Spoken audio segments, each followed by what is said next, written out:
Are you curious about bodies, pleasure, and possibilities? And what about curious about what others are up to on the planet when it comes to pleasure, sex, and play? Have you considered what pleasure can do for your life, your body, and your bank account? Do you know something magical, delightful, and out of this world orgasmic is not only possible for you, but totally available to you? If you're ready to be the magical, sexual, sexy beast you know you can be, and you just need the tools to get there, you're in the right place. Now, here's the host of The Pleasure Zone, sensual movement artist, relationship and sex alchemist, Milica Jelenic. Welcome, my sweet pleasure seekers. Today we are having a conversation that I think is rather controversial. It's creating a lot of controversy in the US over the last few years. Ironically, in decades past, people were a lot more open. I don't know what's happened in the last 10 years. People have become hateful and mean and unkind and judgy, and I don't know what's happening. It's bizarre that we look at back even like 120 years and people were actually more kind and open in strange ways than they are now. Curious, maybe. Yeah, why is that? What is that? So, why? I don't know. But what I do know is that there is a huge misunderstanding around gender affirming care. Yep, I just lost half of you. I know. I said those words. I said those words that like half of the people are so adamantly against. And that's okay. If I lost you, that means that you're not really ready to hear this.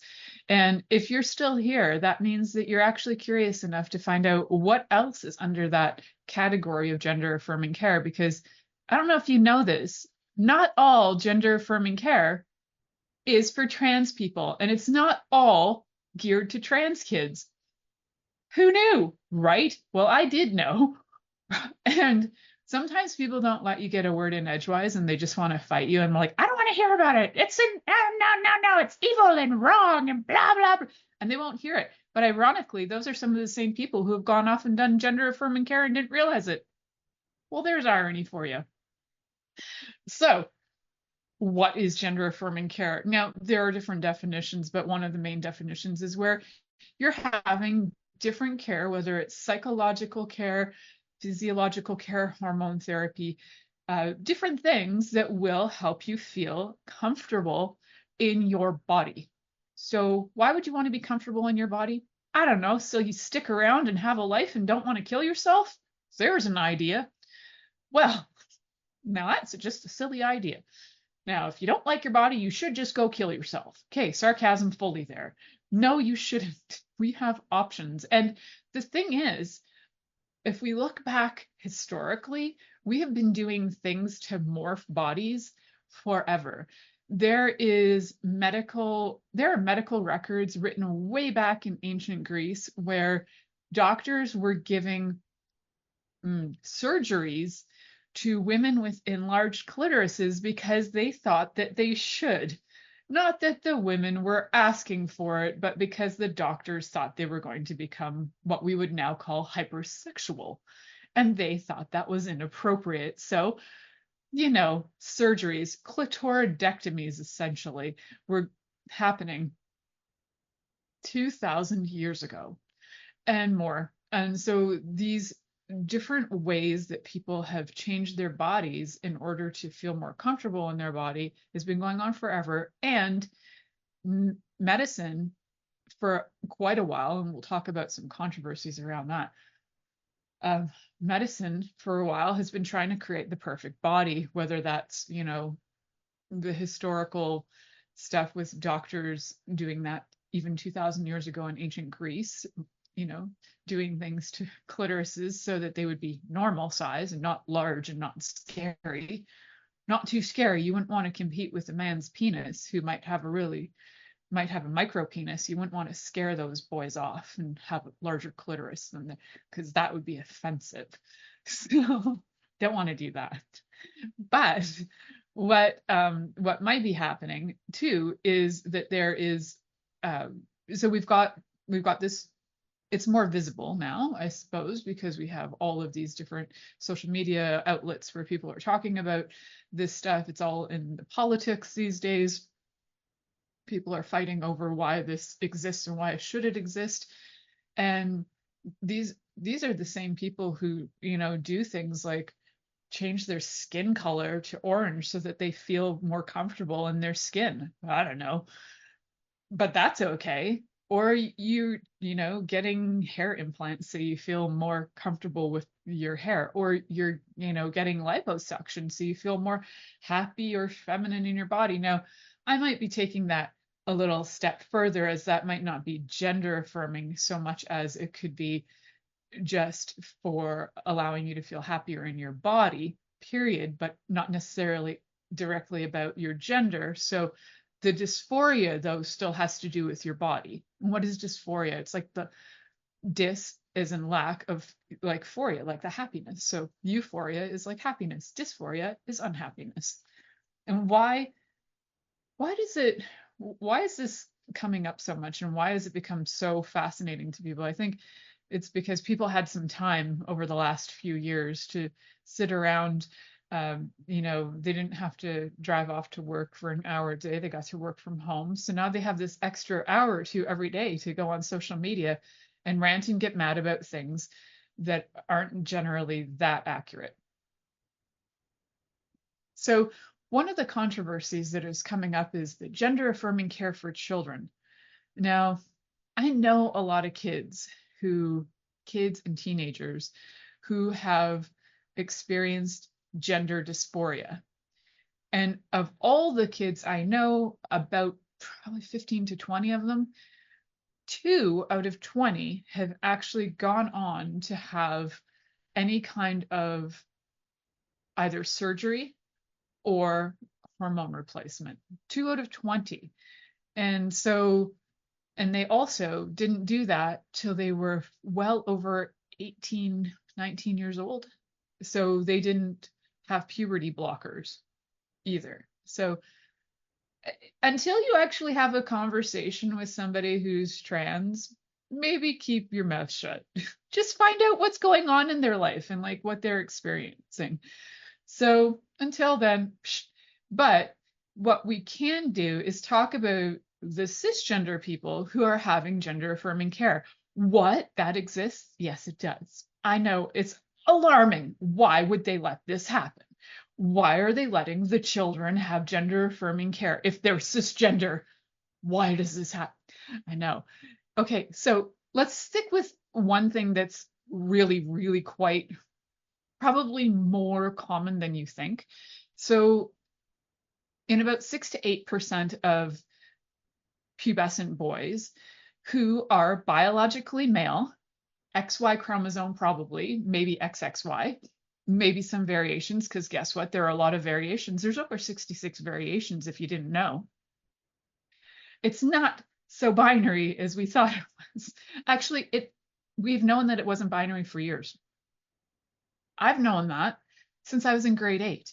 I remember learning about chromosomes in grade 8 and the variations that can occur.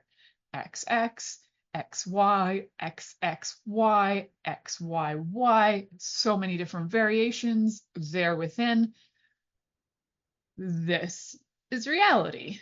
Now, if you want to fight that, go ahead. Now, those chromosomes with you got an XXY, I'd like for those of you who swear by the fact that there's only two sexes, I'd love for you to explain what that sex would be. An XXY sex, what is that? Intersex. So intersex absolutely exists. Intersex for decades has been written off. And in fact, for several decades, doctors would see children who were born, babies who were born, who had ambiguous genitals, and they would go and proceed to try and correct that. There was nothing to correct. You were born with ambiguous genitals.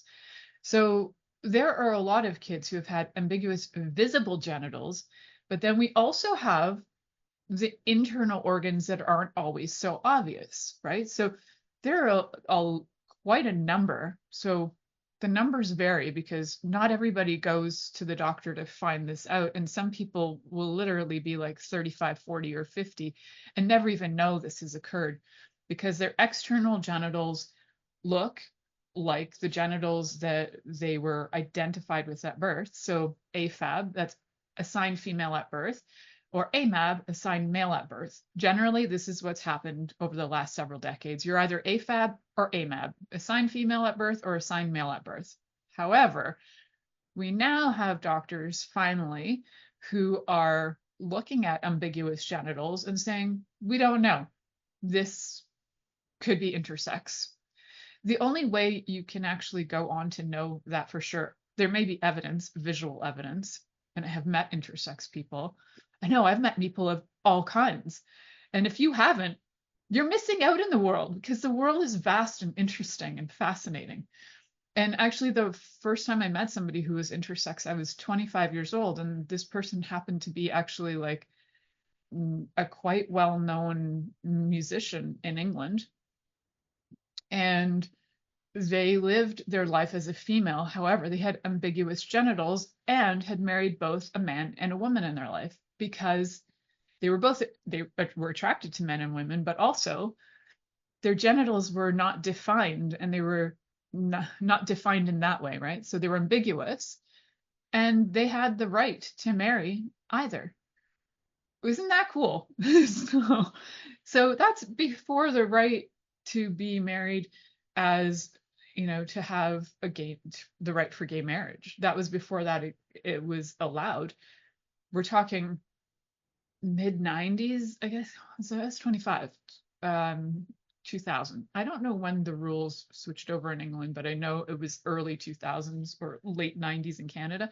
But we're talking this person was married in the 80s and 90s, early 90s, to a man and a woman, not at the same time, because bigamy still wasn't allowed. So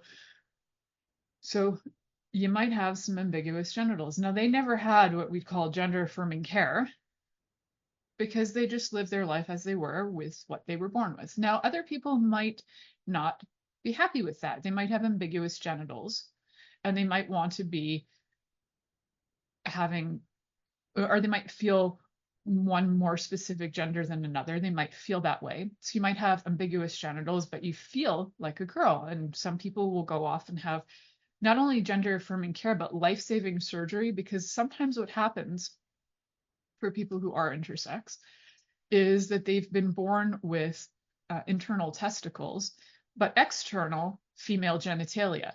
And, they kind of go through all the times of puberty that everybody else is going through, but nothing is changing and nothing's going on. And there's no indication of them ever going to go through female versions of puberty.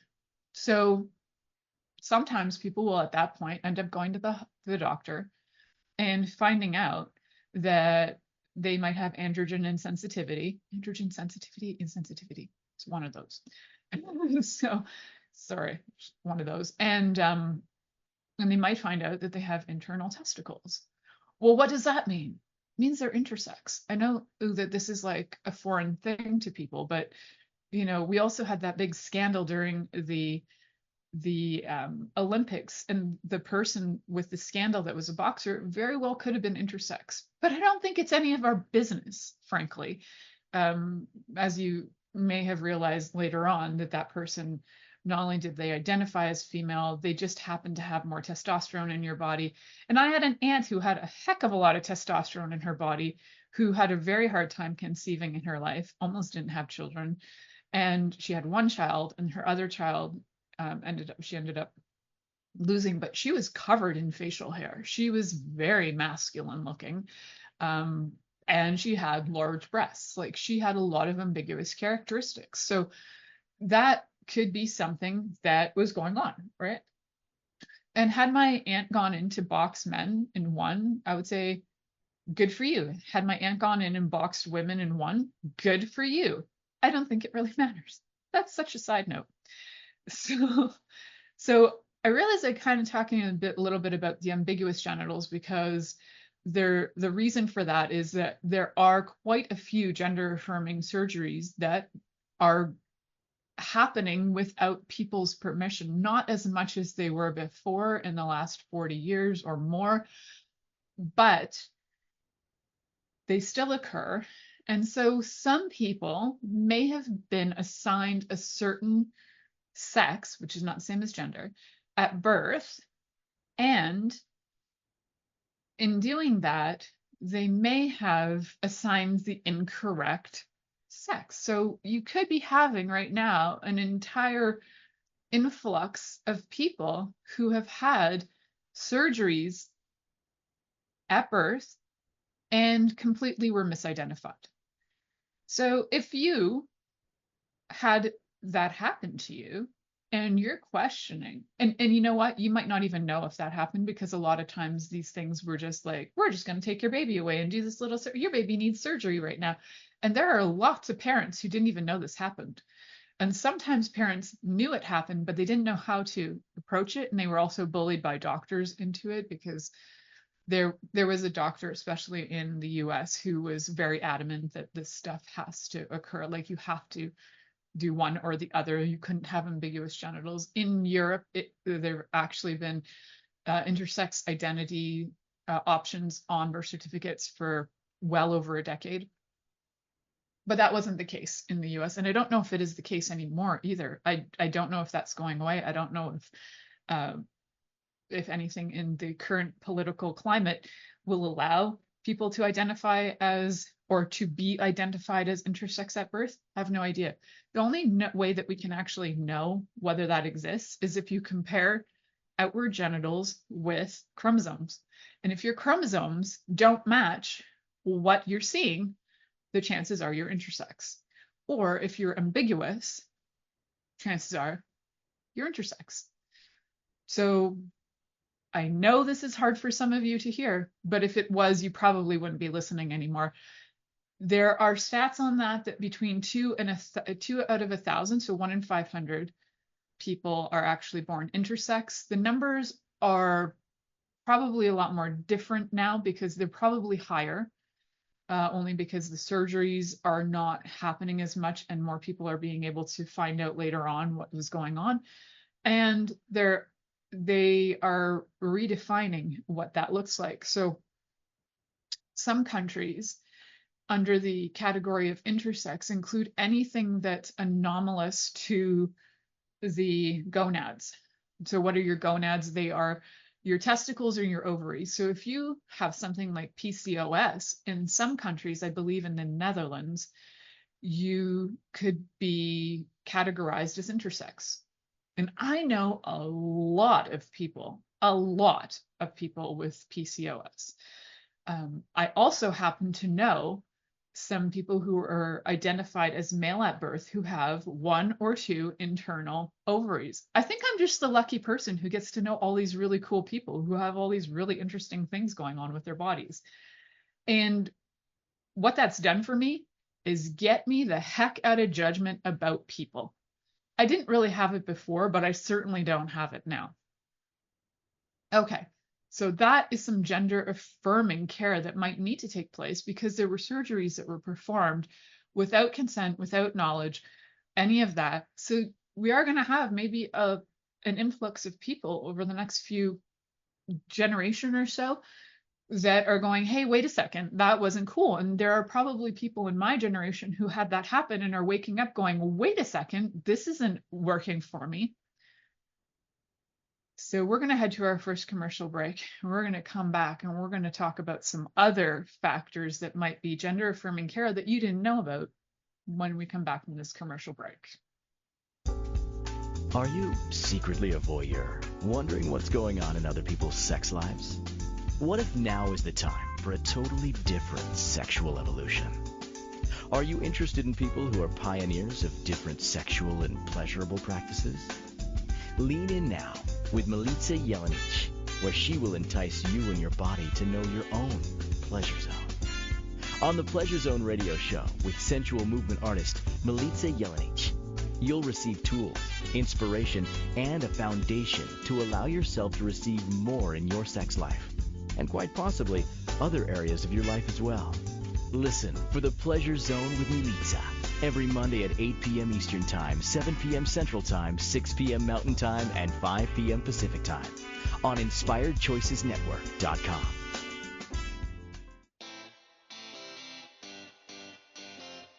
Are you a subject matter expert? Are you here to share your expertise with an audience waiting to hear from you in only the way you can deliver? Are you ready to have your voice amplified across the airwaves? Inspired Choices Network has a global radio platform streaming to millions of people across the world. Professionally produced and supported by an accomplished team every step of the way, you can broadcast from anywhere in the world, knowing your voice matters, and we ensure it is delivered with ease and efficiency. Eager to hear your message, the world awaits. Contact us today to become an Inspired Choices Network radio host. Email become a host at inspiredchoicesnetwork.com. This is The Pleasure Zone with sensual movement artist Milica Jelenic. To participate in the program today, join our live studio audience in our chat room at inspiredchoicesnetwork.com. You can also make the choice to ask or comment by email, info@milicajelenic.com. Now, back to the program. Welcome back, my sweet pleasure seekers. So during commercial break, I wanted to just check on one of my stats before I threw it out there. But one of the stats I was going to share with you guys was a stat about gynecomastia. Now, what is that? Gynecomastia is actually where if you're AMAB, so assigned male at birth, and at some point during your life, you start growing breast tissue. And sometimes during puberty, quite often during puberty, something like 50% of, I thought it was lower, I thought it was like 8%, but I double checked my stats on that. And what's showing up right now is that 50% of AMABs are actually having the experience of gynecomastia, which can go away between like 6 months and 2 years after it appears through hormone fluctuations and everything that's going on. But sometimes it doesn't. And somewhere between 24% and 65% of men over the age of 35, so talking adults who have gone through puberty already, have gynecomastia. My dad does. My daughter, or my child, actually joked about it when my dad stayed with us a number of years ago. Ziva realized my dad was outside gardening or something and took his shirt off, and Ziva just went, "Grandpa, your boobs are bigger than Mummy's." And the truth is, Grandpa's boobs are bigger than Mummy's, and Grandpa has a big laugh at that. And I was like, well, Grandpa, truth is, your boobs are bigger. How come you get to walk around and show off your honkers and I'm supposed to hide my honkers? But in Canada, I am allowed to show off my hooters anytime I like. And I think there was a stipulation when this law came out, was that if it's hot enough and you just can't handle the heat, you can take off your shirt, but you can't just randomly walk around shirtless. Like a guy who has gynecomastia can walk around shirtless with his hooters. How's that any fair? I don't even know how that's any fair. But I would say, I sexualize men's breasts all the time. I like men's chests, and whether they have boobs or whether they don't have boobs doesn't matter to me. I like chests. I like them all. I haven't found a chest I don't like yet. Well, maybe I have. I don't know. It's probably rare. It's probably more to do with the person, that I don't like the person, so I don't like them. But if I like you, I'm like, you got a fab chest. That's probably how I feel. So what does that mean? Why are you bringing that up, Milica? Like, what crack are you smoking? I'm bringing it up because these boys who identify as male, who are going through puberty, who have these breasts growing, and they've waited their 2-year period where something is supposed to change, and they go in to go, holy cow, I don't want this. I need to get help because it's bothering them. They want to hide their bodies. They feel shy and shameful, and it's preventing them from socializing. It's preventing them from dating. It's making them insular and feeling bad about their bodies. dysphoria is actually happening on some level. And the parents are probably noticing it. And so the parents are asking, what can we do about this? And so sometimes the kids don't know. They might be 15, 16, 17 years old having gynecomastia. And the boys are wondering, like, what can I do about this? Because I feel so sad and lonely and awful about it. And what exists, and I'm sure that anybody who's ever gone out there to have this surgery done knows that you can get breast reductions. Whether you're AMAB, assigned male at birth, or AFAB, assigned female at birth, you might not be happy with large breasts. And I know loads and loads of women who have had breast reductions. That is gender affirming surgery. It helps you feel better about yourself in your body as a woman when you have had your breasts reduced. I also know a heck of a lot, in fact, I'd say far too many women who have had breast implants, which to me are not the safest, even when you think it's safe. And there's a lot of misinformation out there. Very few people I know who have had breast surgery are very satisfied with it 10 or 20 years later. And their breasts look really natural. You can often tell some bad surgeries are definitely common. So those surgeries are, guess what? Gender affirming, kids. That's gender affirming surgery. So if you have, once you turn 18 in Canada, I can only speak about Canada, is that you can go and you can get your breasts reduced because you don't feel comfortable with it. I could name off the top of my head at least 10 women that I know of that had breast reductions at the age of 18 as soon as they could get it, because they were mortified by the fact that their breasts were so large. I've also known women who are my age who have been told by chiropractors and doctors that if they just had their breasts reduced, they would feel better in their bodies. They would have less pain, and they have extremely large breasts. We're talking letters that you've never heard of, like J's, K's, all of those sorts of things. And those women are being almost coerced into having surgery that they don't want. They're actually happy with their large breasts, but are being told that there's a normal, and if they went with the normal, that they would probably feel better. More about how their back would feel, but however, if they did strengthening exercises, if they strengthened their abs, if they strengthened certain other things so that their posture could carry the weight of their breasts, it would be very different.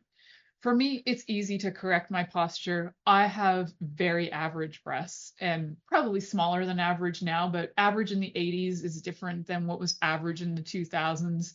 Average in the 80s was a B cup, average in the 2000s is a D cup. Why did that happen? Where are all these hormones coming from? Food, by the way, that's the answer, and a bunch of other things. So, our water sources now with all these hormones in them from everything. Won't get into that conversation today. However, gender affirming care could be that your son at the age of 16 or 18 says, I really don't like how the fact is that I have bigger boobs than you, Mom, and I don't like that, and I want them gone.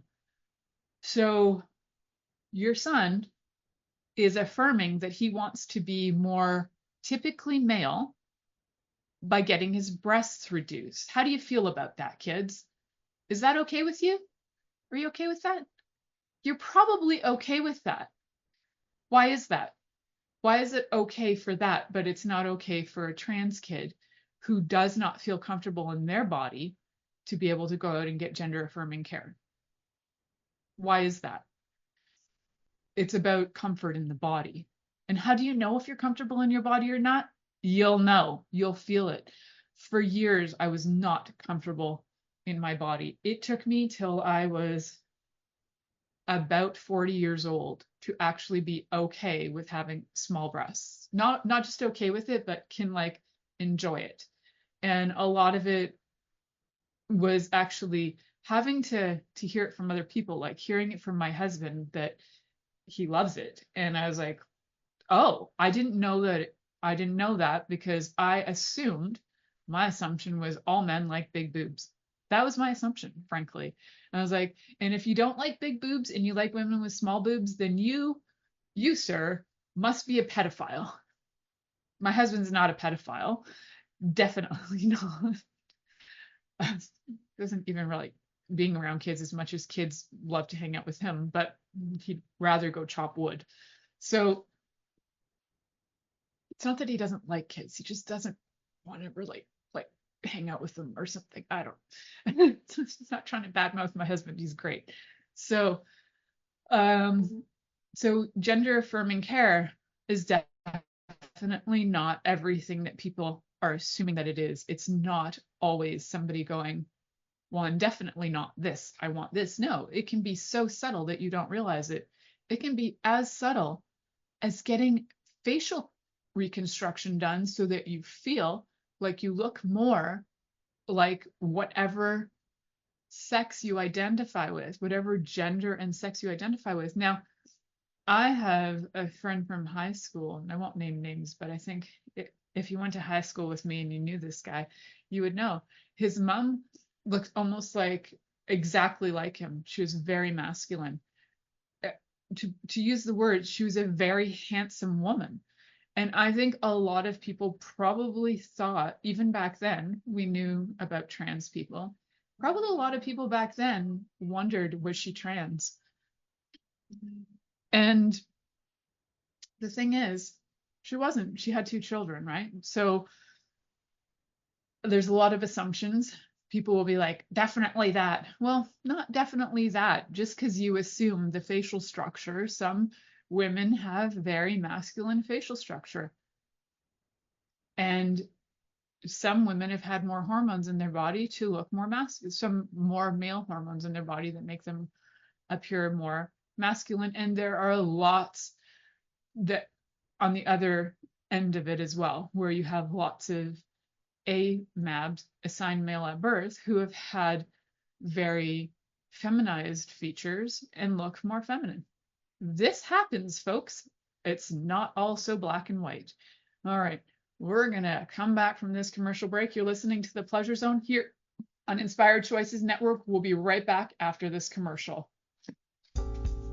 Are you secretly a voyeur, wondering what's going on in other people's sex lives?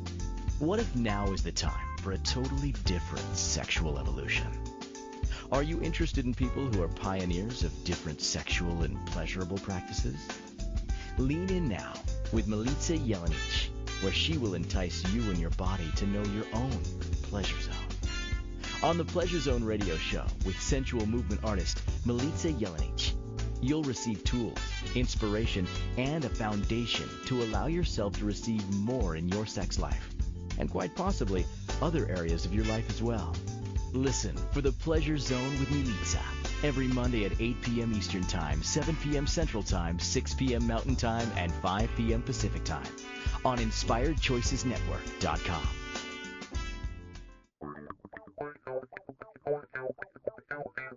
Interested in masturbating for money, copulating for consciousness, and pleasuring on purpose? 21 Days of Sexual Magicism with sensual movement artist Milica Jelenic is an exploration of tools, processes, and actions that you can use to create more for your life, your body, your money inflows, and so much more. Graduated learning for all levels of interest. Learn at your own pace via video classes or join the yearly live class. Take a peek at www.milicajelenic.com.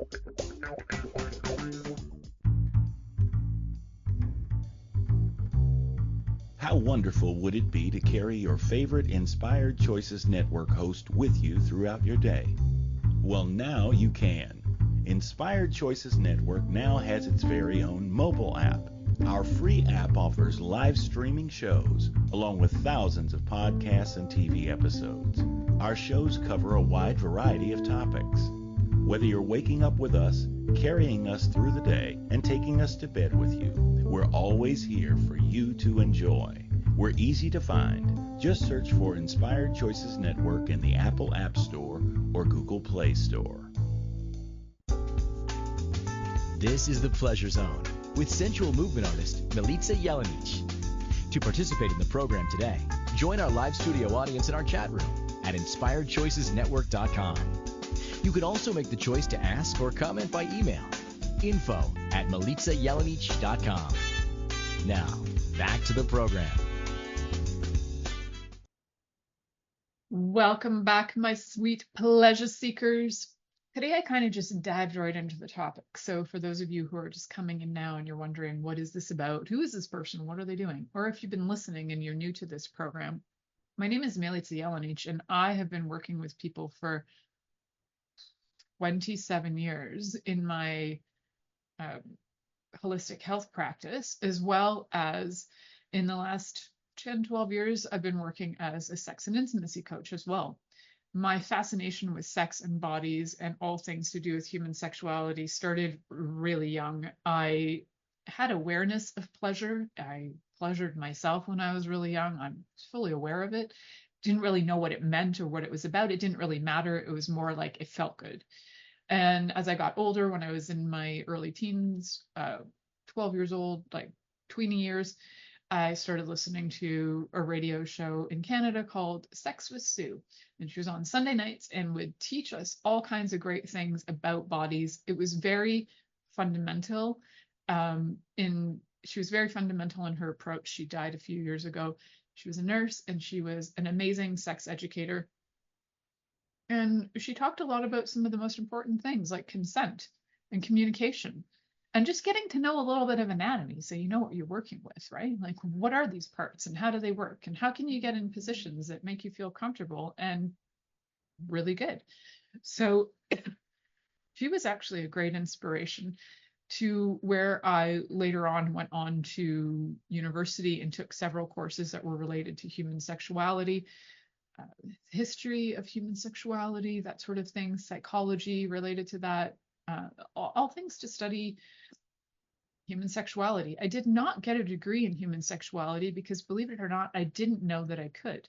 And I probably would have, had I known that, I probably would have gone on and just become a full-on sexologist.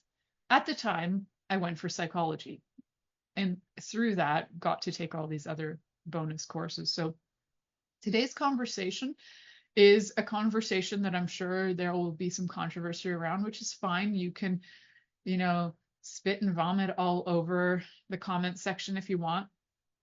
It's fine. If you really feel adamant that this is so wrong and it's against God, then you got to question how and why did God create intersex people, and how and why did God create free will? Now, this is what God created. If we're going with the God concept, this is what God created. And for some of you, you'll say it's evil. But if God created everything, let's get a little philosophical here. If God created everything, then God also created that which you might call evil. I know, was that too intense for your religious brains? It's okay. Sit with that for a bit. God created everything. I agree. God created everything, including trans kids. So what I like to talk about is really knowing, for me, if I was going to have any surgery, whether it was knee surgery or bunion surgery or nose surgery, I personally would want to know everything about it. I'd even watch videos on it. I watched videos on knee surgery when my dad had knee surgery. I wasn't having it. I wanted to know, what are the ins and outs? What do they do? What are the risks? I'd want to know it all for me. I certainly wanted to know it all for my dad. So, what are the risks? Anytime you have surgery, there's the risk of dying under surgery, right? So, there's a risk of dying in your sleep. There's a risk of walking outside, getting struck by lightning and not surviving. We risk dying all the time. So if your concern is about kids dying, then also be concerned about the suicide rate in kids who don't get gender affirming surgery, whether they're cisgender kids or transgender kids. If you don't know what cisgender is, it just means that whatever you were assigned at birth is exactly what you're considered now.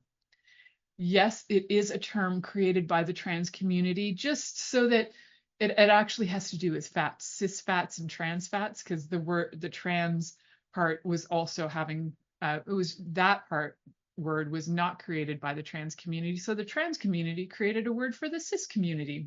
There you go. I think that's fair.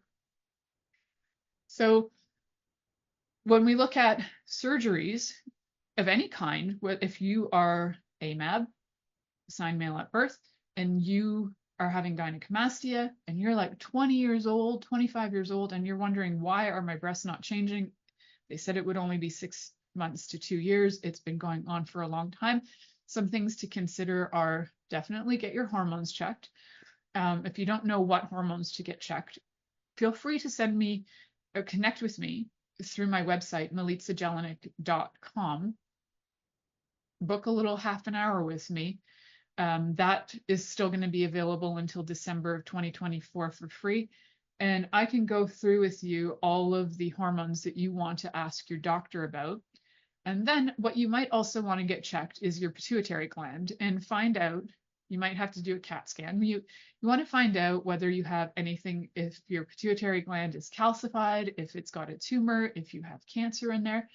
It can often be something to watch out for. And sometimes it's just a part of your hormones, and you might have to take hormone replacement therapy. That's another controversial topic, which also has to do with gender affirming care that people are always knocking. Now, if you are about 12 to 15 years old and you have not shown any signs of puberty, and you might feel like you're delayed or there's a problem, and you've talked to your parents about it, your parents are like, yeah, this is really strange. Like, how come you haven't shown any signs of puberty? If you start to hit the age of 18 and you still don't show any signs of puberty, it's a really good idea to go and find out what's going on. Now, you might have, as 1 in 5,000 AFABs have, you might be born without a uterus. However, you could be born without a uterus and you could absolutely look feminine. And I have said this to people before, because the big thing now is like, well, if you have a womb, you're a woman. Well, if you have a womb, you're a woman is an interesting idea, because I know a lot of women who have had to, for medical reasons, have their uteruses removed. So are they no longer women? All right. And what about that 1 in 5,000 who are born without a uterus? And for those of you who are God-fearing Christians out there who would say that that is not true and God doesn't do that, God does do that. And 1 in 5,000 are born without a uterus. I'm mixing God and science because I love to, because my listeners often have both perspectives. And the thing is that a lot of the argument is coming against gender affirming care from highly religious groups who are not necessarily even willing to hear all of it. They're not willing to hear the stuff about these 15, 16-year-old boys who are growing breasts and don't want to, and they need gender affirming care, where even after maybe they have their tumor removed or they've had some kind of treatment so that, their pituitary gland is functioning well, having a better vitality, and even after that, their breasts don't reduce, maybe they want to take care of that. And would you deny them that? I don't know. Would you? Maybe you're the kind of people who would deny them that. I personally wouldn't. So I think you got to consider a few things when you jump to conclusions. It's not so black and white.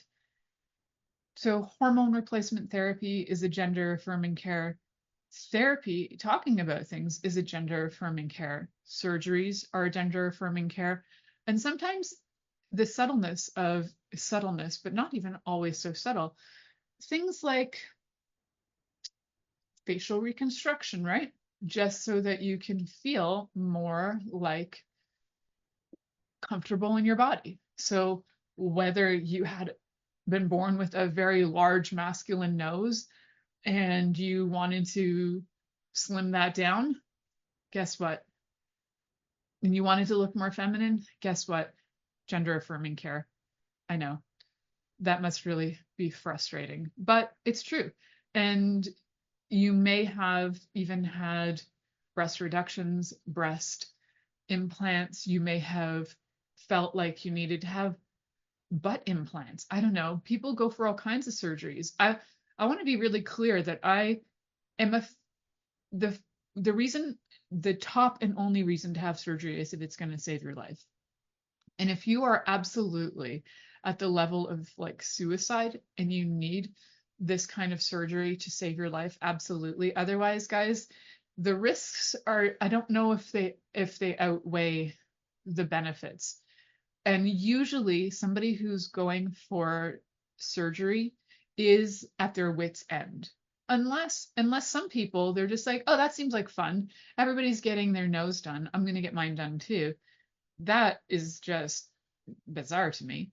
But if it's really bothering you and it's been something that's constantly been nagging at you, and it's all you think about, and having the surgery would help you feel better about yourself, go for it. Aren't we lucky that we live in a time where people can have these surgeries to feel better about themselves? And believe it or not, these things and these gender affirming ways in care are not new.